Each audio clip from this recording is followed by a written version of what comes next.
Tom McCardle lives alone. He found the first lockdown tough. The thing that I missed most the last time was both my children and my grandchildren not being able to visit. You know, there's a huge difference between a phone call and having them in person around you, you know. Isolation isn't just affecting older people. There are people who are spending the entire day alone. They could be in very high demanding jobs and they're in front of their screen all day long. They're not seeing their colleagues. And then there's no other social contact outside of that. So for that kind of cohort, we're finding people really struggling.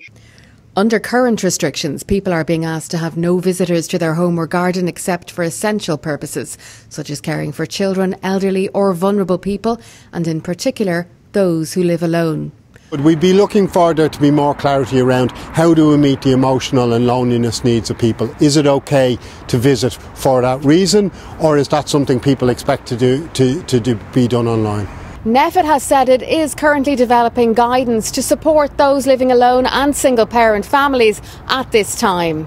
Tom McCardle says he is somewhat reassured, but still has worries. It does give me some hope that my children can visit me on a one person at a time basis. What I would fear most this time is that you have the evenings getting dark so early.